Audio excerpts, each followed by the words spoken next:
This is our last podcast before flying to New Orleans. Yeah, I just thought of that when we started. Our next podcast will be from Louisiana. It's a lot of fun. I'm excited. We've never done a podcast in Louisiana. I have. Yeah, you have. We've done half a podcast in Louisiana. Yeah, I don't think we've done a full one down there.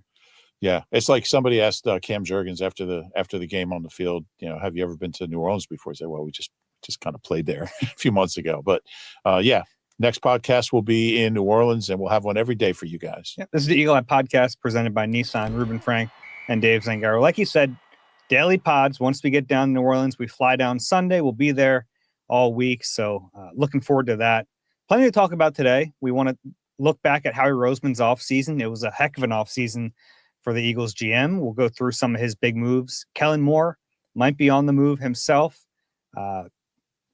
A very similar situation to 2022 in some ways. So we'll go through that. We have a bunch of questions. Although we know Vic's not going anywhere. That's true. We have a bunch of questions to answer a little bit later on, but we're going to start today's pod with a bit of news that just happened, an hour before we sat down to record this podcast. Brandon Graham's practice window has been opened. Yeah, and it kind of feels real now, the possibility, and it's still not a done deal. You got to see how he looks at practice and how he's able to, how much strength he has after that triceps injury. It's been, it'll be exactly 11 weeks, a week from Sunday. So it's been about 9.5 weeks now. Isn't that a movie? Since he got hurt, and he'll be out of practice on Thursday. And now he doesn't count against the 53 unless they activate him. But it seems real now. They wouldn't take this step if there wasn't some shot of him playing in the Super Bowl. Yeah, I don't know what % chance it is, but he's been hinting at the idea of playing in the Super Bowl for a while now. It was like pretty soon after the injury that it was kind of on his radar. But with Brandon Graham, an hour after the injury, yeah, he's always so positive that sometimes you have to, take everything he says with a grain of salt a little bit. I'll never forget when he told us he wanted to get 2 sacks a game. And that was when there was a 16-game season. We said, well, BG, that's 32 sacks. You'll crush the single season record. But yeah, I think it is a legit possibility that he plays in this game. And honestly, it's going to be a boost just to have him in practice. Yeah, I'm sure everyone loves BG. I'm sure it's going to be cool to see him out there. We'll see him out there later Thursday. And I don't know what's going to happen, but if it got this far, I have a feeling we might see him. I don't know for how long. And they could use him, honestly. Bryce Huff's given him nothing. It's been Nolan, and we haven't seen a whole lot of Josh Sweat. So J.Alex Hunt has been pretty good. But you get another edge rusher for a Super Bowl. We've seen BG come up big in clutch moments in Super Bowls before. So it would be something to see him out there. Yeah, and I don't think it would be 30 snaps, but if we're talking 10 to 12 snaps for a veteran who means a lot to the fabric of this team, I think it's worth it. And I know that the downside is that if he takes an active spot from, say, a Bryce Huff, who, if there's an injury, could play 40 snaps. Right. I understand that. I think the upside is bigger here, to get Brandon Graham on the field from a play perspective, but also the emotion of having Brandon out there for what could be his final NFL game in the Super Bowl is you can't manufacture that. It would be a heck of a way to go out. But you're right. That is a concern. You got to really be sure he can maybe not play 40 snaps, but that it's worth a roster spot. You really have to be certain because they're valuable things. Only get 53 of them plus a couple call-ups. So I'm really curious to see how it goes. I'll tell you one thing. Unless they rule him out by Monday, which I don't see happening, it's going to be a media circus around BG wherever if he's at a podium or a table, because I remember T.O. in 04, that was the big question. Would he come back from? Because we didn't know until the middle of that week in Jacksonville that he was going to play. He had missed the previous 2 games in the playoffs and the last 2 games of the regular season, so he hadn't played in quite a while. Obviously had a good game, 9 for 122. But it was a media circus around him. Now, T.O., BG, it's a little different, but it's going to be one of the big storylines down in New Orleans. Is BG going to play? It's a lot of fun. It is. And they can draw it out for all of next week, and they probably will. They just have to activate him to the active roster by Saturday. Yeah. It's the same rules for the playoffs as it is in the regular season. A guy has to be activated off of IR to the active roster by 4 p.m. the day before the game. Yeah. What's your gut feeling? Is he up or is he not up? Gut feeling is up. Yeah, I think so too. I think at this point it would be like almost a little bit of a letdown if he can't play. Yeah, I guess that's true. I think, well, we won't really see practice. We'll see him warming up and stuff. But if it was training camp, you'd be able to tell, like if we could see all of practice for the next couple of days. But I'm with you. I think he'll be out there. In what role, I don't know. But Vic would love it. Vic loves him some BG, and he would find some spots for him, and he would love seeing that happen. Yeah, none of us really know because he's got to test it at practice. It's an injury where, as a defensive end, and especially the style defensive end he is, strength is pretty important. Like you're pushing off with your tricep. Like it's like a push-up muscle, right? Like that's where the strength comes from. I'd imagine there'll be some kind of like brace on it. Do they make braces for triceps? I guess it'd probably be like an elbow brace so that his arm couldn't fully extend. I don't know. I would think there'd be something to try to protect him. Yeah. Also, I don't know who gets the final call here. Right?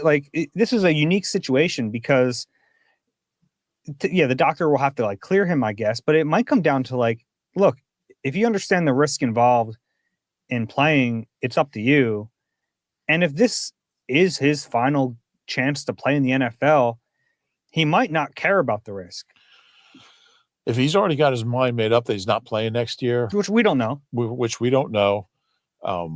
but if there's a chance he could have a setback that would affect him into next year, that he's thinking about playing, but knowing BG, he'll just say, I want to play. I mean, and a lot of times you do have to if there's a player who's hell-bent on playing and the doctors think it might not be the wisest thing, sometimes you have to protect them from themselves. But this is a unique situation. If he's like, no, this is my last game, you're not keeping me off the field, I think you bend to him a little bit. I would think the doctors and training staff would have they would either clear him or not clear him, and then it'd be up to maybe Nick and Howie to decide whether he plays or not. There's a chance the trainers could be like, look, we'll clear him, but he's not going to be much help to you or whatever. Then Nick's got to say, and Nick will make the right decision. He'll take the emotion out of it, I would think, and do what's best for the team. You have to. But if the tricky part about that is, I think emotion factors into the decision. It has to, in a way. But I don't think Nick would activate him just for the emotion. I think he'd have to offer more than that, something in the way of pass rush ability or being able to tackle. I don't know if he can do. I just don't know. I mean, this is a long-term injury for most players. I don't know. I guess they have to measure his strength and flexibility. I don't know. This is uncharted water. So I don't know if anybody's come back from a torn triceps this quickly. I know our Birds Huddle producer, Mike Mulhern, looked it up. Of course. I believe Suggs came back in 12 weeks. Okay. So this would be even quicker than that. Yeah. I don't know. It's kind of fascinating. Leave it to Moles to look up quickest returns from triceps. It's exciting though. It's the thought of him playing in this game, gives a little more juice. No doubt about it. Yeah, that's all you. Okay. Yeah. Who do you think he takes snaps from if he plays? Well, he could take some of Bryce Huff's 3 snaps a game. I mean, Huff really hasn't played. He played 12 mop-up snaps. Yeah. He played 1 snap in the first 2 games. I guess it would be mainly Jalix. Oh, it was Ray Lewis. I'm sorry, not Suggs. Oh, Ray Lewis. It was Ray Lewis, played 12 weeks after tearing his triceps in 2012. Interesting. His final season. Interesting. Yeah. Maybe he'll be down there. We can find him. Ray Lewis? Everybody's down there. That's true. Yeah. Just look around Radio Row. I like that. We just page him. Ray Lewis to the NBC Sports Philadelphia podcast site, please. Well, I worked, one of my first jobs was at a department store in White Plains called Alexander's. I was a cashier, and whenever I saw somebody I knew coming through the door, I would page them. That's fun. So they'd be in the store for 5 seconds and hear their name paged, like, please report to the cashier stand in men's clothing or whatever. That's how I got my kicks back then. That's good. Yeah. All right. That's all. I think that's all we have on BG until we actually see how he gets through some practices, how he's feeling. We'll probably talk to him hopefully on Thursday, but it's exciting just that he has the chance to play. It is. Okay. Let's talk about Howie Roseman a little bit. We talked so much about Nick Sirianni on the last podcast, and we've kind of decided to have the Nick podcast and then the Howie podcast. Well, his feelings would get hurt if we didn't, if Nick got his flowers and Howie didn't. Yeah, I mean, you look back at Howie's offseason. Woo. Yeah. I mean, he crushed it. It was pretty unbelievable. Not all hits, but in front of me, I have a list of all the moves he made, starting with the end of the season through the beginning of the season, the beginning of next season. Let's just go through them. Some of them are kind of, unimportant in a way, but we'll go through all of them. In February, he signed Ty Davis-Price, Darian Kennard, and Julian Okwara to the roster. Davis-Price is still around the practice squad. Kennard's been on the roster all year. Yeah. February 23rd, re-signed Albert Okwuegbunam. You're going through all the moves here. Yeah. Okay. That was a failure. Was it? It's going to knock his grade way down. March 9th, re-signed Brandon Graham. That was a big one. It was a big one. It really paid off early in the season. Graham was giving them really quality snaps. Yeah, 11 games worth. So, yeah. Yeah, and that was at the point where we didn't really know what Nolan Smith was going to be this season. Right. So those snaps meant a lot. They averaged about 30 snaps a game, just under before the injury. March 12th, he re-signed Braden Mann and Rick Lovato. Underrated moves. Their special teams overall haven't been great, but I think those two guys have been fine. What are you saying about Jake? Yeah, I think Braden Mann, he's had a couple disappointing games, but I think overall he's pretty solid. And in the playoffs, he's been pretty good at pinning deep. Yeah. A nice skill to have. Yeah. Then, March 13th, free agency opens. Here come the big moves. Yeah. Signing Saquon Barkley. You could look at it either way, but overall has gone fairly well. 3 years, $37.5 million. What a bargain. If you remember, there were a lot of whispers about the Eagles being after Saquon. And a lot of people going, no way they pay a running back top of the market money. But they thought they found a market inefficiency that you can basically pay one of the best running backs in the league what a third receiver gets. They decided to do it. And has there ever been a bigger home run?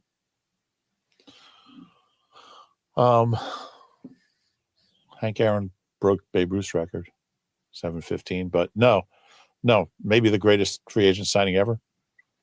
Yeah, it's tricky because you look back at the history of the Eagles free agent signings. They've had some really great ones, guys who have contributed for multiple seasons. Sure. So obviously Saquon has this one season, but it's one of the best seasons we've ever seen from an Eagle. So and it helped them as mainly the biggest or possibly the biggest reason they're in the Super Bowl was that free agent. I think he did a story on their top free agents. Troy Vincent, Irving. They had some really good ones. But yeah, nothing close to this. Nick Foles kind of ruins it because he's a free agent and he wasn't. But he was never that sort of free agent. Brandon Brooks, Malcolm Jenkins, Rodney McLeod. Sure. A lot of them. Yeah. But yeah, Saquon's right up there. Another one that didn't work, March 13th, they signed Bryce Huff, 3 years, $51.1 million. This was actually their biggest free agent deal.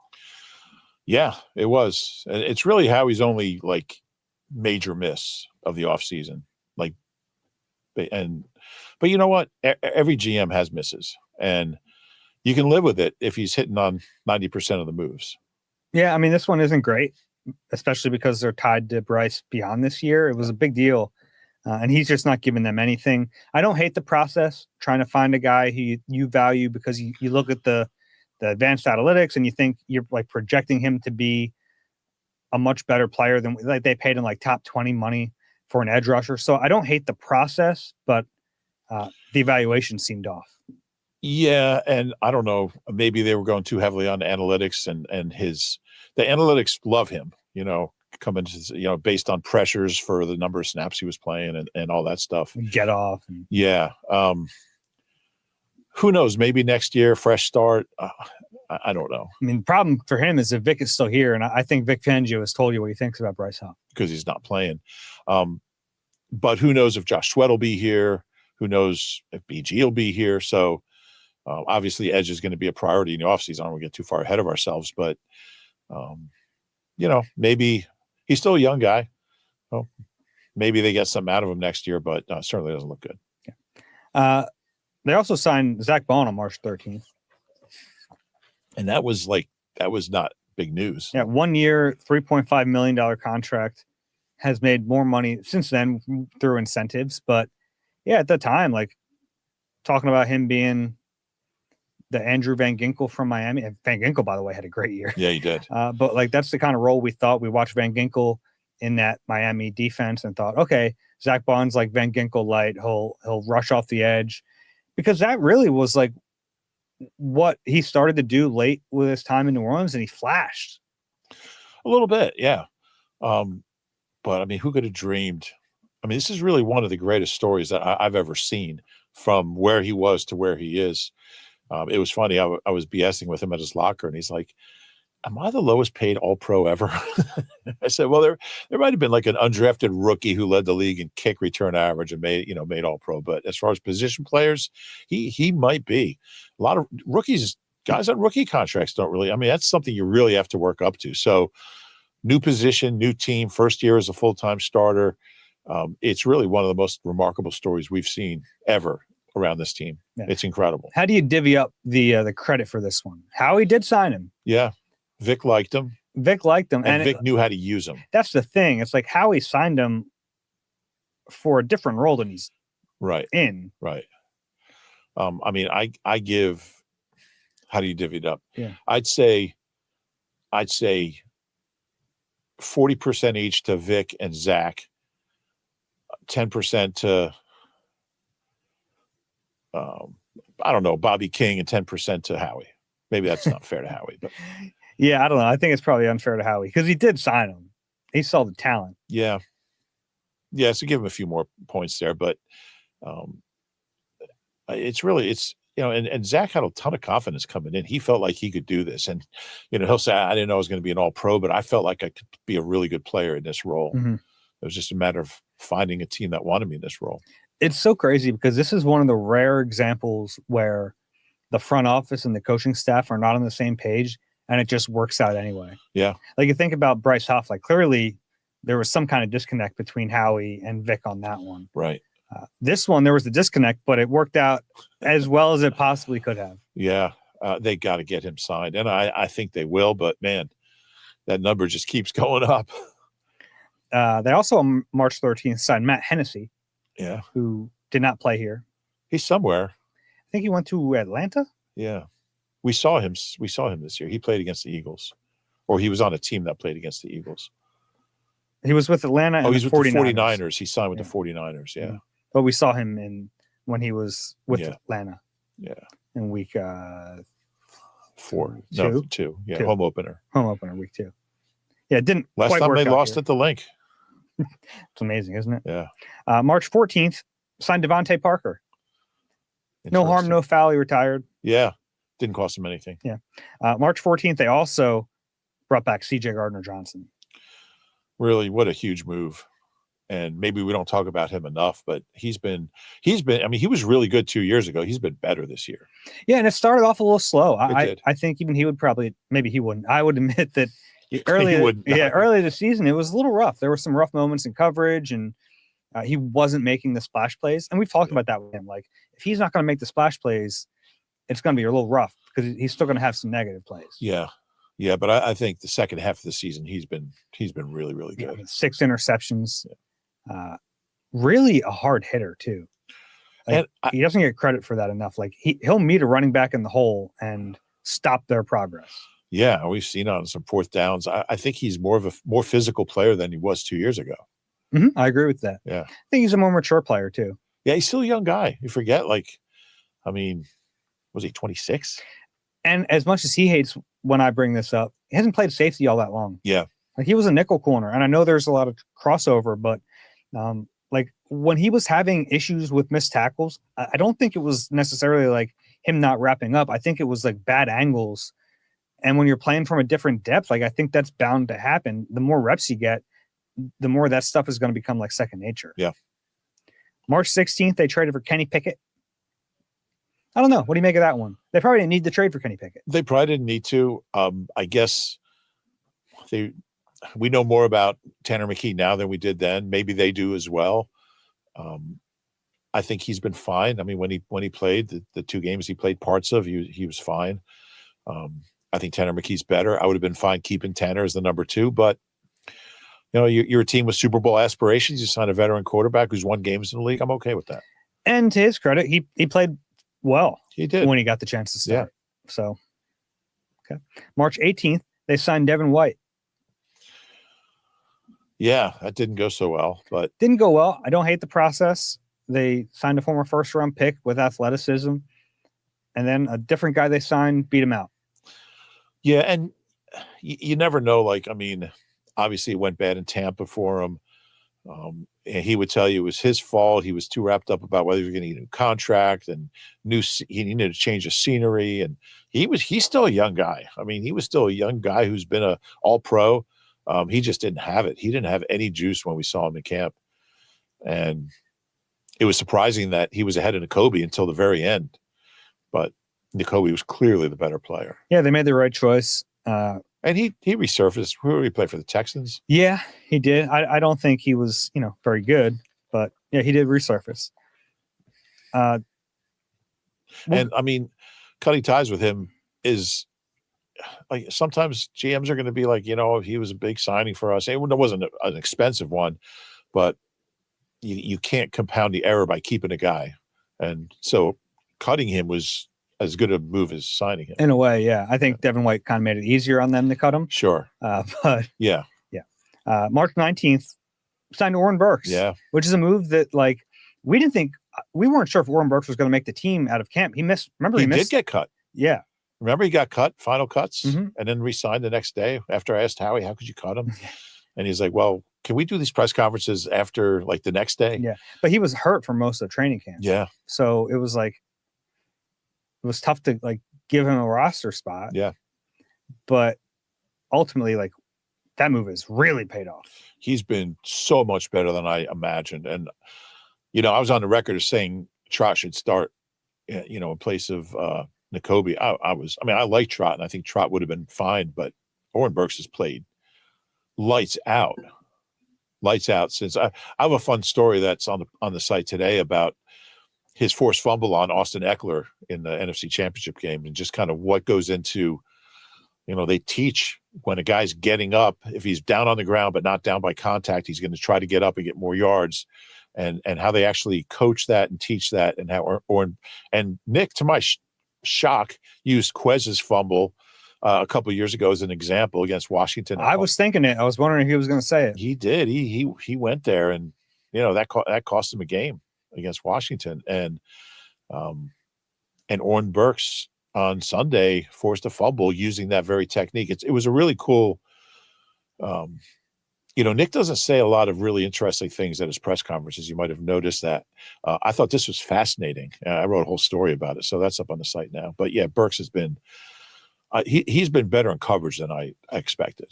He's been really good. He'll get tested Super Bowl Sunday. He sure will. They all will. Paris Campbell, March 21st, hasn't played a huge role, but he's played a role this year. Caught a touchdown. Mm-hmm. I think they like having him around. He's on the 53 now, right? He is for now. He's out of call-ups. No. He's just on the 53. I thought he was out of call-ups. He was in the regular season. Oh, right. Yeah, good point. It resets. Yeah, I know that. He's a guy he's played a lot of football. I guess he's a valuable guy to keep around. Good guy, friends with LeBron. It was funny. The bunch of the Eagles went to the Sixers-Lakers game on Tuesday, and there's a lineup of A.J. Brown, Devontae Smith, Slay was there, and the first person LeBron goes up to is Paris Campbell. Went to the same high school in Akron. Yeah. St. Vincent, St. Mary. Not at the same time, though. No. Yeah. But they know each other pretty well. Apparently. March through April. They're probably the two greatest athletes to come out of Akron. I don't know. I don't know either. Okay. It's a bold statement to make without looking. How many athletes can be from Akron? Well, it's a relatively big town.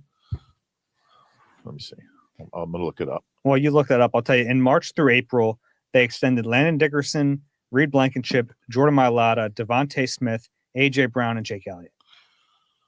That's pretty good haul right there. Yeah, and it's something that Howie's been very good at. It's one of the things he's most proud of is getting these extensions done before they really need to get done, but locking in their franchise's best players long term. Chrissy Hines from Akron. I was just throwing that out there. Nate Thurman. Steph Curry's from Akron. I take back what I said. Mm-hmm. I never knew that. Chrissy Hines probably trumps all of them. David Allen Coe. Oh, Joseph Arthur, who we've seen. He's from Akron. I forgot about that. I don't think he's probably much of an athlete. He was a really good athlete. Was he? He was a really good basketball player. Yeah. Anyway. David Allen Coe. Enough of that. Sorry to mess up the flow of the podcast, but yeah. What are we talking about? Sometimes I'd like to let you sit in it for a while. I know you do. Yeah. I'll just keep talking about Akron, famous people from Akron. All right, why don't you zip it and we'll that's a good one, right? That was good. So the key guys he extended, certainly a big deal. April 1st, trades Hassan Reddick for a 2026 third-round pick that we all thought maybe he's going to turn into a second-rounder. Well, that didn't happen. Yeah. What do you make of that move now? Like the whole moving on from Hassan, bringing in Bryce Huff. Like Bryce Huff hasn't worked out. Hassan Reddick hasn't worked out. We found out that you can't trade him back to a team that he got traded from. Yeah. They would be a better team with Hassan Reddick, right? Like I think he would be better here than he ended up being with the Jets, but I don't know if he'd be a great guy to have in a lot. I don't know how it would have worked. I don't think they liked him in the locker room. I think that really had a lot to do with cutting ties with him. I mean, how many teams has he been on? What, like 4 teams in 4 years? Yeah, Arizona, Carolina, here, Jets, right? Mm-hmm. I think that's it. 4 teams in 5 years. Yeah, he was here 2 years. He was here in the Super Bowl year and last year. Played 10 games for the Jets, had 1 sack. I like the guy, and he's a really talented player, but I think that they just feel like they're so big on culture, and I feel like they might have thought he didn't fit into that. Could be wrong. I'm speculating. Yeah. Brought back Avonte Maddox on April 4th. I don't know. He's actually ended up playing a role for them. Not the role of being the starting nickel. They're better off with Cooper DeJean, but I give Avonte credit. Yeah. They signed CJ Uzomah on April 11th. They actually activated his practice window along with Brandon Graham on Thursday. So maybe he could be back for the Super Bowl. And talk about burying the lead. Now, burying the lead is that Lou Nichols is back on the practice squad. Oh, really? Mm-hmm. That's good. Lou scored a touchdown in the last preseason game. The draft, April 25th through 27th. Early returns are looking pretty good. Looking really good. I mean, Quinyon Mitchell, Cooper DeJean, Jalix Hunt with your first 3 picks. These guys are not just like contributing; they're major contributors for the Super Bowl run. And Jalix might be the biggest surprise of all, because like we knew Cooper and Q could play. I didn't know they could play this well, but I didn't think they were going to get anything out of Jalix Hunt, and he's been good. He had 9 pressures in the regular season. He has 5 in 3 games. Yeah, I mean, you just see him improving every week, and I mean, he's helping them. He's helping them, and they need that at that position. It's cool too, like to see how much he's kind of integrated into the locker room. Sometimes like a rookie who's like, you think of like, he's not going to play a big role. He kind of keeps to himself. Jalix has like a big, loud personality, and he fit in right away. I remember asking Dallas Goedert about his 24-yard touchdown run, like where he stiff armed the same dude 3 times, about who had the best reaction to it. And he said Jalix Hunt. Like, that's kind of crazy that a rookie edge rusher has the best reaction to a tight end scoring a touchdown. I think this is such a young defense. I mean, that they were the youngest defense in the league before Nakobe got hurt. I'm not sure if they still are, but they're close to it. And I think that's part of it. I think they're all really close. Even guys like, Jalen Carter and Nolan, second-year guys, Nakobe, Jordan Davis, third-year guys, but they're all like 25, 24, 23. And I think that it's rare in the NFL to have almost like that college togetherness in a group, like in a defense, but they have that. And I think if you're a Jalen Sutton, you're coming into that. It's just a welcoming atmosphere and vibe. April 29th, after the draft, they signed Mekhi Becton. Yeah, and that's one of the best. That's another one. Like, I don't know if they were thinking guard if I was thinking guard. I don't think he was. I don't think he was. I think Stout just saw him as, let's try him at guard, and the rest is history. But even if they just signed him to be the backup swing tackle, probably still would have been a really good signing. Good signing, but great signing this way. Mm-hmm. And another one that I don't know what's going to happen. He's not signed after this year, but and I thought Steen played well. They might feel like they have so many priorities that. And they're already paying so much to the linemen they have. Yeah. So that's an interesting thing to watch. Becton's been another just huge surprise. He's never played there before. You heard all the whispers about his attitude and everything. He's been great. Yeah, he seems like this new lease on life in Philly. I think you just get out of a place like that. When you spend your whole career in a place like the Giants or the Jets or the Browns, you get to a place like this and it just changes your life. And then we don't have to go through all the little ones between then and the end of August, but August 22nd, Howie trades for Jahan Dotson.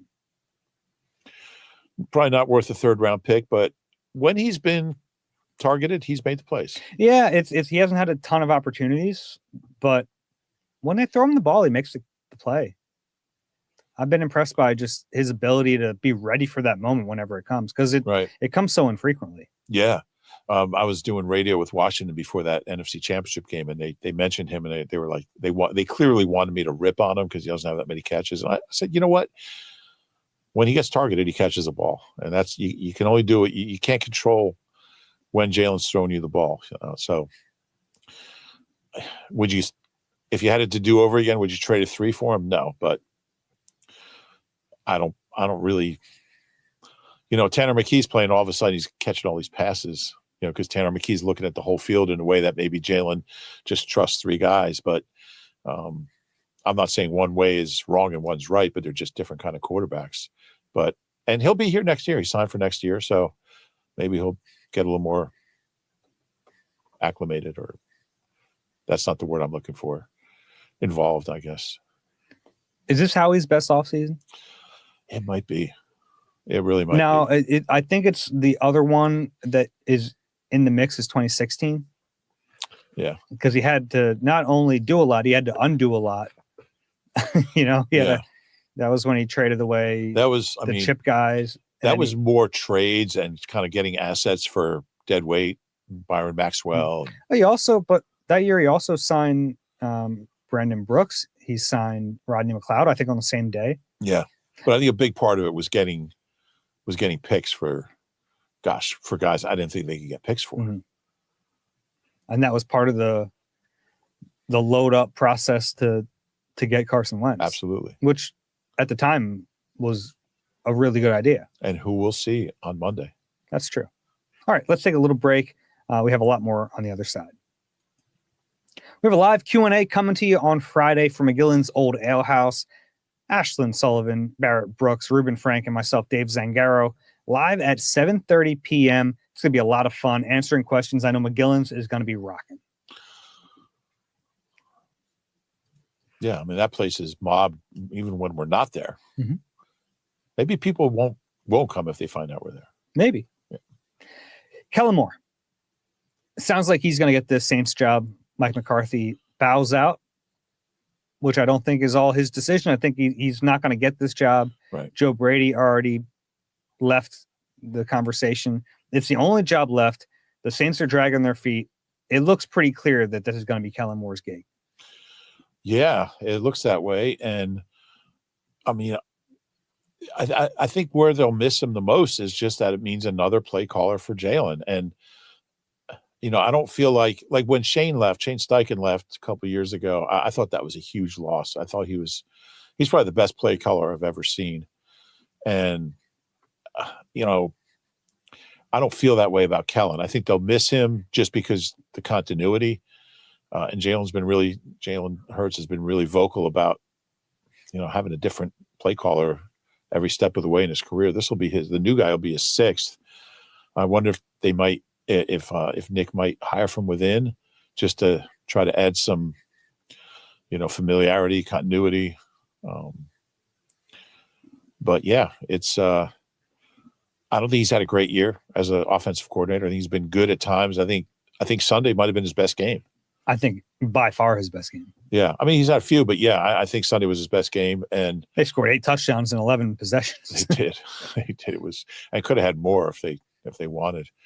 But I think it's just another, Jalen gets the NFL Doug's play caller his rookie year. And then it's Nick at the start of his first year as a starter. And then it's Shane for a year and a half. And then it's Brian Johnson.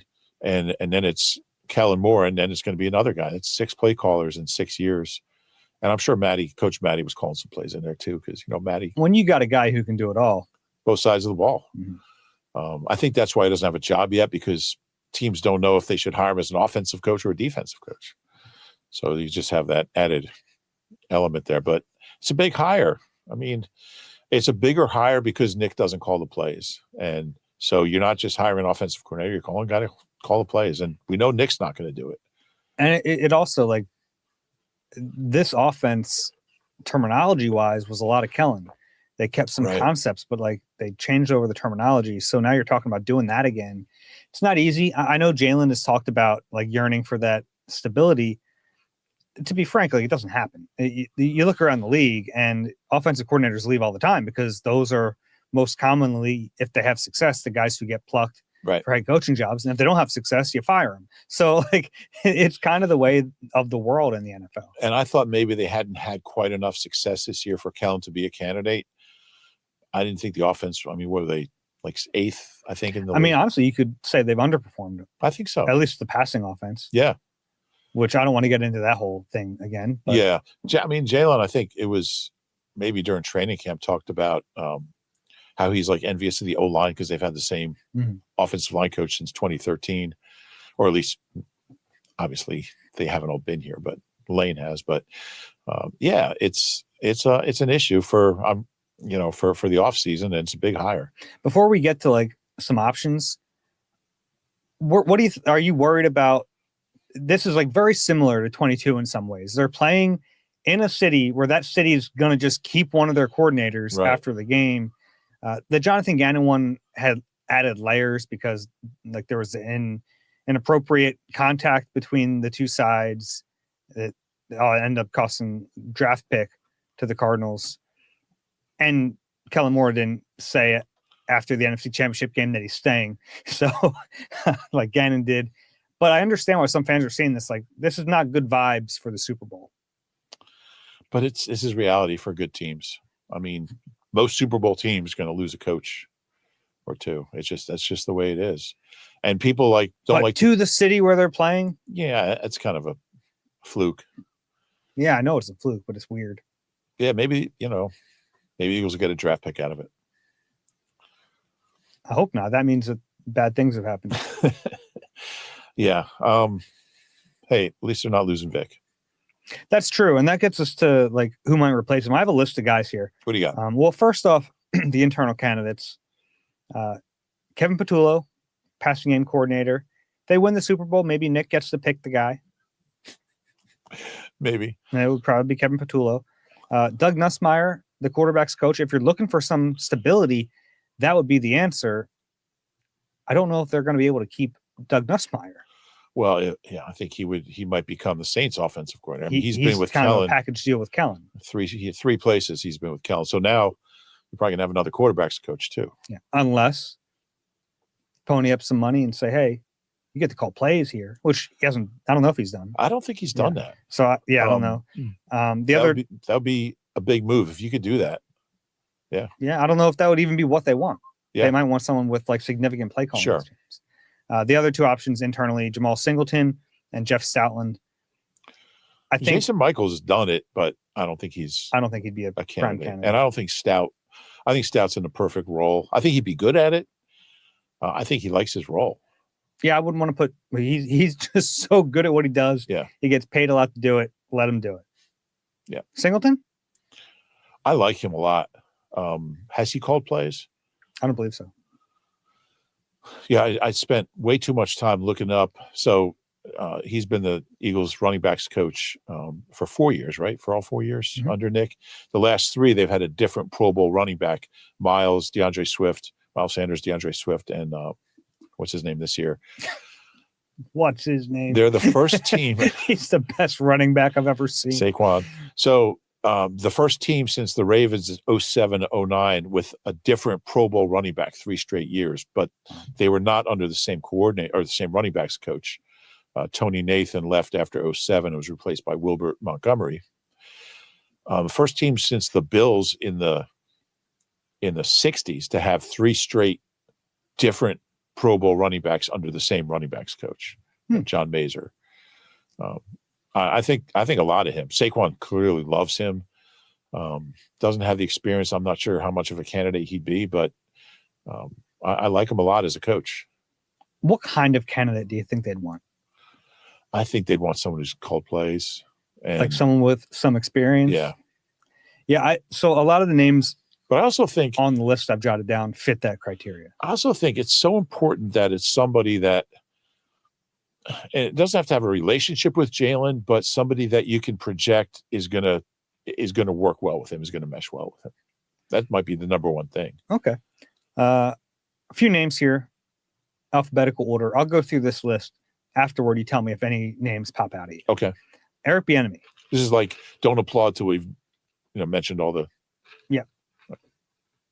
Eric Bieniemy, Marcus Brady, Jim Caldwell, Nick Caley, Ken Dorsey, Gerard Johnson, Mike LaFleur, Byron Leftwich, Thad Lewis, T. Martin, former Eagle Thad Lewis, Josh McCown, Frank Reich, Bobby Slowick. Yeah, some good names on there.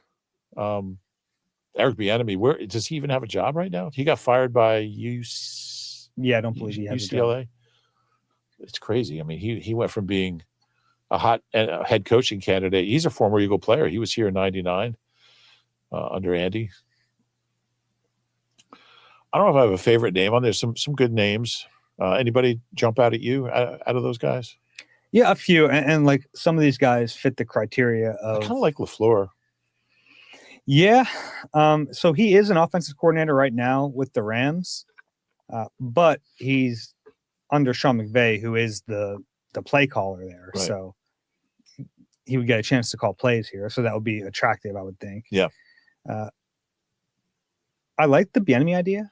I don't know, like personality wise, how he would fit. I mean, some of the stories you hear about him. I spent a lot of time with him in Scottsdale before the Super Bowl 2 years ago, because he was on that team that had all those coaches that became, assistant coaches that became head coaches and players. Doug was a player on that team. And he just talked about how they all kind of shaped his coaching philosophy. He's gone from a hot candidate to, so you feel like there's something there. Like he just rubs people the wrong way. So that's certainly not, if that's the case. Trying to think if Nick has a relationship with him from anywhere. Not that I'm aware. He wasn't in Kansas City with Nick. He's an intriguing guy as far as X's and O's, but I'm not sure what kind of culture fit he'd be. Now, they did interview Gerard Johnson last year. Yeah. They only interviewed 3 candidates. It was Gerard Johnson, Cliff Kingsbury, and Kellen Moore. Yeah. And they hired Kellen Moore pretty quickly. So it seems like they kind of zeroed their focus in immediately on one candidate. I think a guy like Ken Dorsey kind of fizzled, but he has the experience. It makes some sense. Bobby Slowick was a really hot candidate not that long ago. He gets fired in Houston, but he has the play calling experience. Yeah. Yeah, I don't know. It's tough too because you get a late start on this thing. You end up in mid-February without a coordinator. That was a big deal coming off the Super Bowl in 22. Was like their list of candidates wasn't great. It's why they ended up promoting. Well, they promoted Brian Johnson because of Jalen Hurts' but also like a lot of the coordinators were gone, and then they ended up with Sean Desai because of the timing, and Vic Fangio was already off the market. I think the good thing is that it became clear pretty early Kellen was most likely going to get this job. So, look, I'm sure Howie and Nick have notes on these things and names in mind, and they'll bring some in, and so it's not like this is kind of taking them by shock. I mean, we knew this was a possibility all year. You have a young coordinator on a successful team; he's going to be a candidate. So I'm sure they've been working on this for a while. Any concern about Kellen Moore's focus being off this week? It's kind of a weird situation because of like because they're in New Orleans. He'll be in like the Superdome. The Eagles are in the Saints locker room, and they're practicing all week in the Saints facility. In Metairie. He can't have any contact with the Saints, right? Which is kind of funny.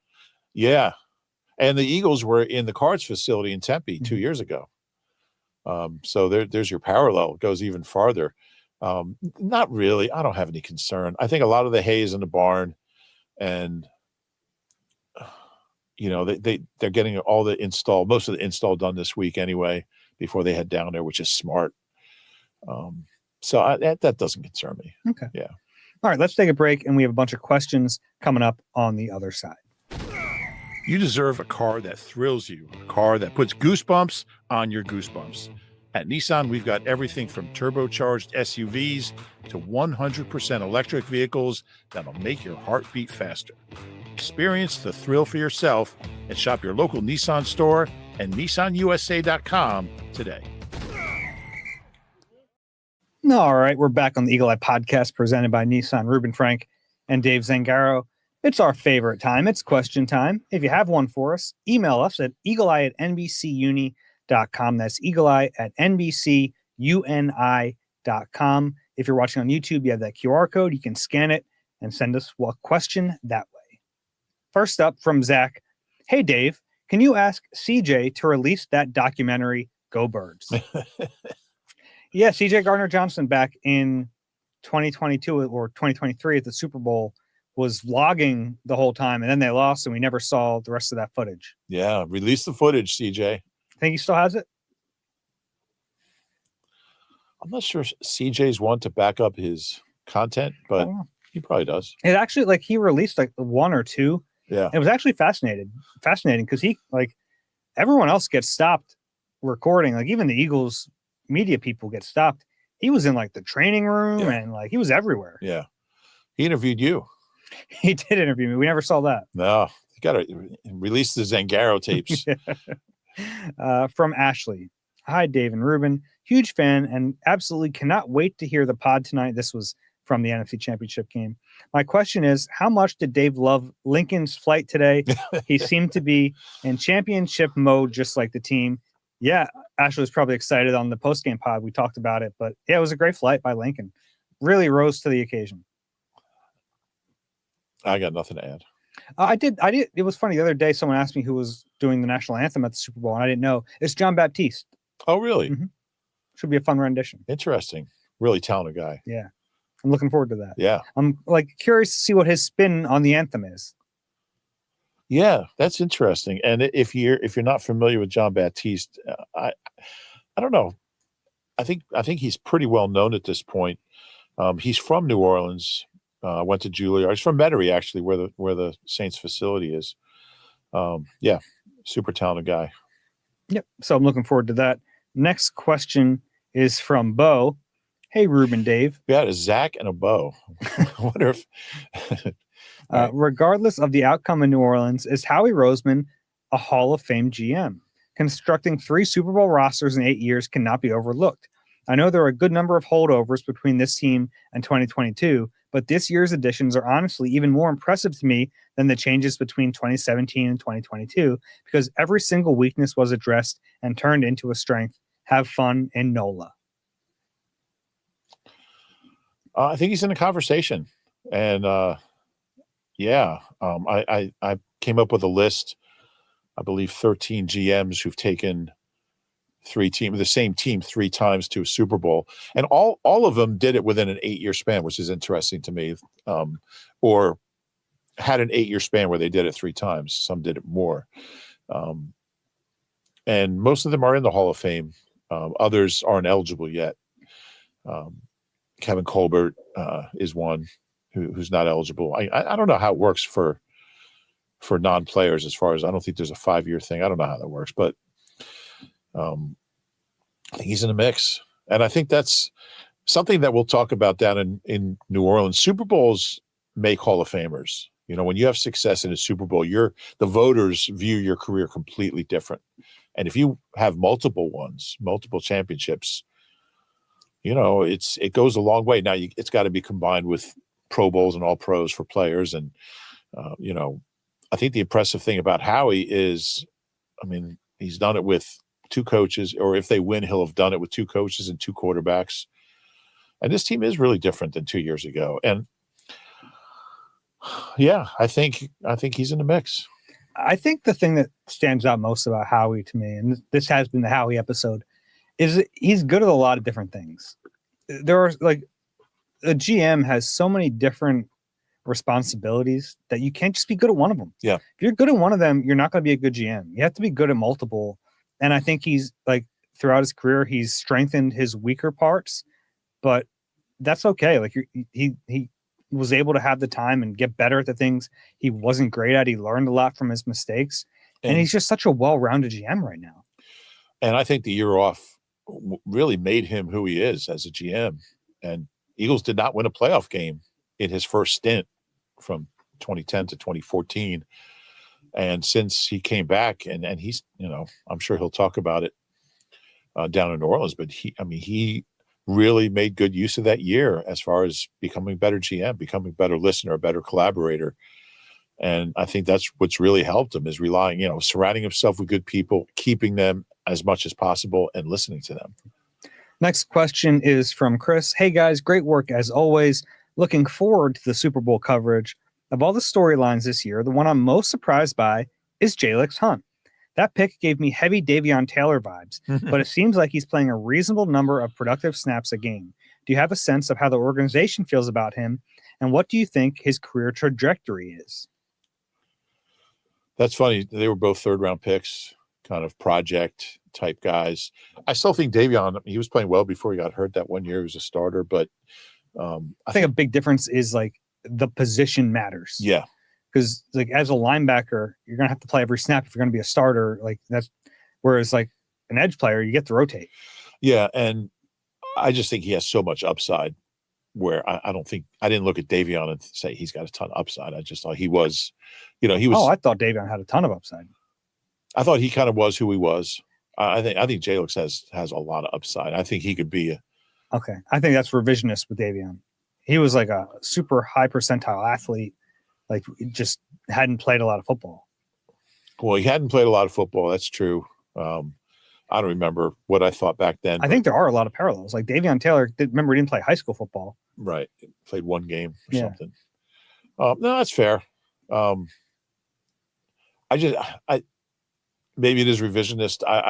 I feel like this kid has a chance to be a really good player. I do too. I mean, I'm not. And I think he's got an unlimited ceiling. I think he could be I might take a couple of years, but he's already ahead of where I thought he'd be.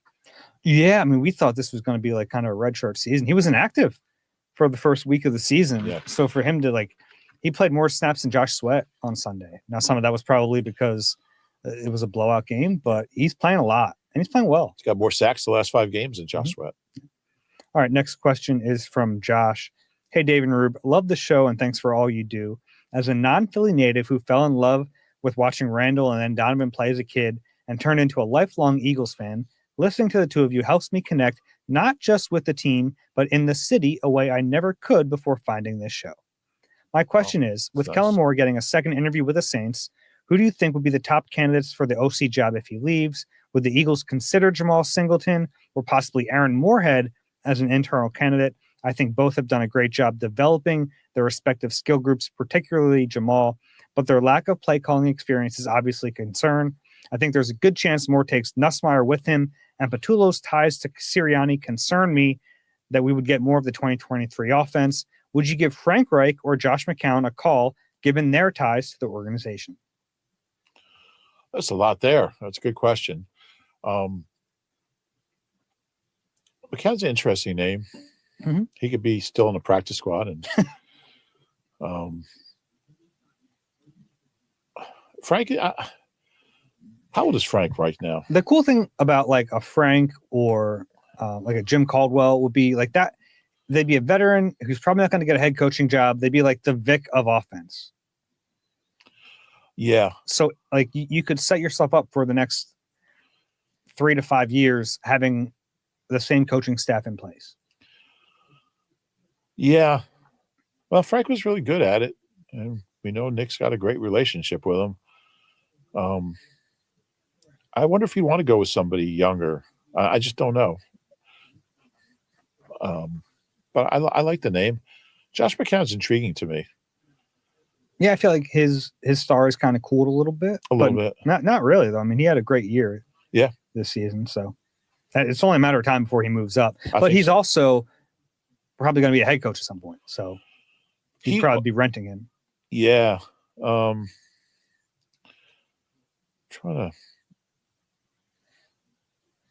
Yeah, I mean, I just think so much of it goes into Jalen and just how this guy's going to mesh with him. I think Josh McCown would. I guess he was here on the practice squad when Jalen's rookie year, right? Yeah, it was that weird but year. He wasn't here. He was he was like coaching and he was an emergent. Like, yeah, it was kind of a weird situation. So they've been teammates, but they may never have met. They met. But question from Tom. Hey, Dave and Rube, I wanted to revisit an article you did back on February 1st, 2024, ranking the top 10 coordinators in Eagles history. If the Eagles pull off the Super Bowl win with a dominant defensive performance against Patrick Mahomes, where does Vic Fangio land on the list? Also, who did the story? You? You did. I did. Also, what would Fangio need to do to end his tenure in Philadelphia at the number 1 spot on your list? Now, I have this in front of me. I'll run through the top 10 real quick. Yeah, I found it. Okay. You found it? Yeah. Okay, so Jim Johnson at 1, John Harbaugh 2, Shane Steichen 3, Marion Campbell 4, Frank Reich 5, Bud Carson 6, Jim Schwartz 7, Rich Kotite 8, Marty Morn-Henwig 9, 10, Sid Gilman. Well, that's a good list. That's a good story. I wonder if I can run that again. Anyone will remember it. Every once in a while, Rube will suggest he writes a story, and I go, wait a second. And I'll like look it up. Like, you did that a year and a half ago. Or I did it a week ago. It's happened before too. Look, if where would I put him now? It's just 1 year. It's just 1 year. But you also have Shane Steichen at 3, and that was just 2 years. Yeah. Richie the K was only offensive coordinator 1 year, and they had the top offense in the league. I think if they win this thing, he's got to be in the top 5.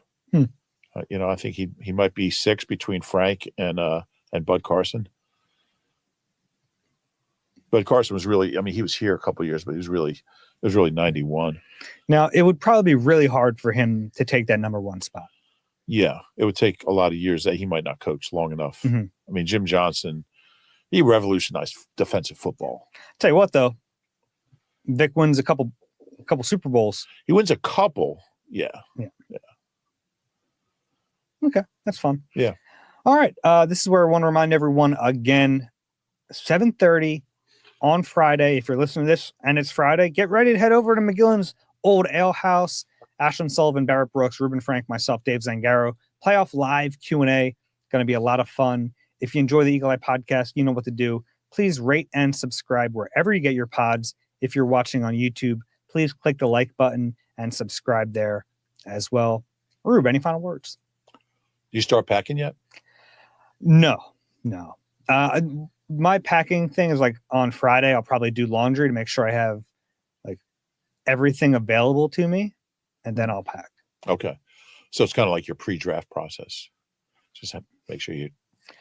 As you might imagine, I'm pretty organized about this. Yeah, I'm not surprised. Mm-hmm. I got a suitcase up in the basement. So that's a good start. I feel like I'm in good shape. I'm actually going to bring a big suitcase. Are you really? I'm going to be there 8 nights. Yeah, you can be there longer than me. It's a long time. Yeah. You need to have options. I was just going to bring like, in the cartoons when the guy, like the kids are running away from home and they have that sack on a stick. Mm-hmm. That's what I'm bringing. Okay. Sack on a stick. I like that. Yeah. You going to check that? I'm going to check my sack on a stick. Yeah. All right. We'll talk. I knew you were going to ask me that too. That's really scary. For Reuben Frank, I'm Dave Zangaro. This has been Eagle Eye presented by Nissan. Enjoy the weekend. Next time we talk to you, we'll be in New Orleans.